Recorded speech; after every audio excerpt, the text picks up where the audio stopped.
So today I'm going to go over M1 Finance Borrow, all the little details about it, what you need to know, and if maybe this might be an option for you when it comes to being able to borrow some money. So what we're going to do is actually hop onto the computer here so we can kind of go over the details that they have available for you. And if you'd like to learn more, of course, you can always head over to their website. So in case you're not too familiar, M1 Finance is an investing app that allows you to buy into fractional shares with companies entirely for free, which is one of my favorite things. I actually love using the platform.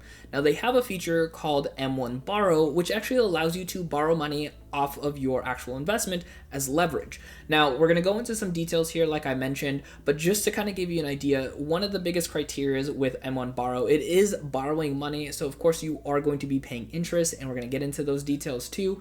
And then there are things that you want to keep in mind when it comes to borrowing this money. Now, one big thing you might be asking is, well, what can I borrow this money for? And that is fantastic because you can borrow it for many different things, as well as also investing into more of your stocks, which can be a little bit interesting. But of course, we are going to go into some of those details. So let's go ahead and hop onto the computer here so we can see all the details on their website and go over things. Now, if you have any questions, make sure you leave them in the comments down below. I'll do my best to answer them. And if I don't know them, I will do my best to try to get those answers for you. So let's go ahead and hop on the screen and let's take a look. So now we're here on M1 Finance's website, and we're under the Borrow tab right over here. That is probably the worst arrow I've seen. Now, of course, first and foremost, you're going to see here is that borrow at the lowest rate is 3.5%. So that is pretty cool.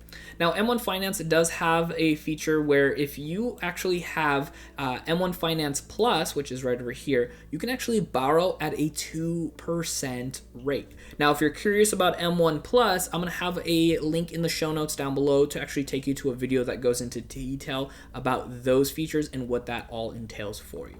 Now, with M1 Finance, let me clear this up a little bit. In order to use the borrow feature, you do have to have your portfolio at over $10,000. So if you have anything less, this feature will not be available for you currently. And of course, for good reason, because again, we are leveraging your actual money in the account. So we got to keep that in mind. It says right over here in the eye icon, it says customers with 10,000 plus marginable securities are eligible for M1 Borrow, not available for retirement accounts. So that means we have to make sure we are in a taxable account. The nice thing is it is instant access. So if you go through the process with over 10,000, you get that money pretty quickly. And then we'll talk about how much you can actually borrow here too. And then, of course, you could pay back anytime as well, which is really cool. So depending on your schedule and what you're trying to accomplish, you can pay that back in slower increments, or you can pay it back really quickly. Now, this is what you can actually use M1 Finance for. And of course, right over here, it says stay invested. Hold on, let me do it nicer. It says stay invested and keep your portfolio on track by borrowing up to 35% of your portfolio. Start borrowing today and learn more about the flexible ways you can use borrow. So that right there gives that answer away, which we were going to talk about, which is you can borrow up to 35%. So if you get to that $10,000 marker, that means you can borrow $3,500. Now, of course, the bigger your portfolio gets, the more access you'll have, because that 35%, of course, is more with the value that you keep growing. Now, this is some of the stuff you can do. You can get extra buying power, which is a little bit more dangerous, I would say, in the scheme of borrowing. It's called margin, buying on margin, which is always a little bit more. So I recommend doing research on that. I don't have any videos on the channel about it, but you can definitely do some research. You can pay for a wedding if you'd like to. You can start your business with this money. You can handle emergencies if needed to. You can also remodel your home, and then you could also refinance other debts such as student loans, credit cards, auto loans. Heck, you could probably even put this towards the principal of your home to help lower the actual the principal amount that, at the end of the day also lowers the amount of interest you're paying. So those are some of the things you can do. Just something to keep in mind as far as options for you. Now, of course, you could do anything you'd like with that money if you are able to borrow with that amount. Now, what we're going to be doing over here is going to click on Learn More, so we can kind of go into a little bit more detail here on what we can do with this. Because one of the biggest things when it comes to M1 Finance and using the borrow feature is making sure we understand, where it comes from as far as how much we have to pay back, and then when there's a potential opportunity for us to be forced to pay things back, because that's a really big deal when it comes to borrowing money against your investing account. So right over here, what are the risks for using M1 Borrow? It says there are a few risks when with using M1 Borrow, including increasing interest rates. As the federal funds interest rates change, your M1 Borrow rates will change as well. So keep that in mind. And then here it says maintenance calls. It says if your portfolio value declines, your account can trigger a maintenance call. Now I'm going to go into more detail about this here in just a moment. And the next here it says magnifying losses. It says if you use M1 Borrow to increase your M1 Finance portfolio investments, any losses in your portfolio will be magnified. Now, of course, that is a really big thing to consider, and that's why I mentioned it a little earlier. It says using margin involves risk. You can lose more than you deposit, and you are subject to a margin call. And interest rates may change, like we talked about. It says, of course, you can learn more about margin disclosures and understanding that. So what we're going to do now is click on the maintenance call. So this right over here is the really important part to understand when it comes to using M1 Borrow. Now, over here it says when you use M1 Borrow, your current borrow status will be displayed to show how far away your account is from a maintenance call. If the value of your portfolio drops, your account can approach a required maintenance call.